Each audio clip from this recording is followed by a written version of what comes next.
Namaste and welcome back to today's episode of Mahabharata Matters. In the previous episodes, we saw that Draupadi was won in the Swayamvara by none other than Arjuna. Krishna met the Pandavas. Drishtadyumna had come and narrated that he thinks that the five brothers were none other than the Pandavas. Drupada was elated to hear this, but he wanted to make sure. He sent a lot of clothes, jewelry, everything to the house in which the brothers were staying with their mother. He also invited them to come to his palace to conduct the wedding rituals with all pomp and show. All the brothers came with their mother and Draupadi. Instantly, Drupada could tell these were no ordinary Brahmins.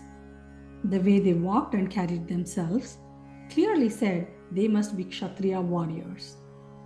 Drupada was immensely pleased. Yudhishthira thought it was time to reveal themselves.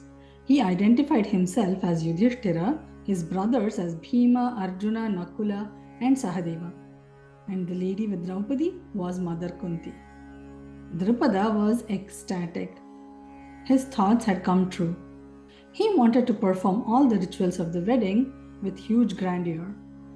This is the time when Yudhishthira revealed to Drupada that all five brothers will be marrying Draupadi. This confused Drupada. He said, I thought Arjuna won her hand. How come all of you are getting married to her? Yudhishthira narrated to him the circumstance under which they had taken this decision. Drupada was still not convinced. He was still wondering how this would work. By then, in walked Vedavyasa.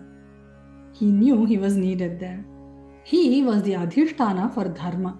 He was the authority who could tell what was right and what was wrong. So everybody sought refuge in his advice. At that time, Vedavyasa revealed to them that Draupadi in her previous birth had performed an intense penance to Lord Shiva. She had wanted a boon. She wanted to wed a person who would be virtuous, strong, skillful, handsome, and intelligent. To fulfill her desire, in this birth, she was required to wed all the five people because each of them had a different virtue that she had asked for. Yudhishthira was virtuous and honest, Bhima was strong, Arjuna was skilled, Nakula was handsome, Sahadeva was intelligent. In this way, her boon was fulfilled. Also, Vedavyasa quoted that in the past, for various different reasons, a lady named Marisha had married 10 men and Jatila had married 7 men. And now Draupadi marrying all the five brothers was all right, especially because the brothers were one unit and they always shared everything they had. Thus convinced by Vedavyasa, Drupada agreed to give his daughter's hand in marriage to all the five brothers. Also, Mother Kunti's Vak Shakti was intense. When something was uttered from her mouth, it was going to come true. Her words would have sown the seeds of thought instantaneously in her children. So all of them marrying Draupadi would be the only possible answer. So, what are the takeaways from this story? Vak Shakti of Mother Kunti. She had been a pious, virtuous lady, and anything she said would happen instantaneously. The word she had spoken would have sown the seed of thought immediately in her children. Her children obeyed her and took her as their guru. They followed everything she said. With this, we learn to not speak wastefully.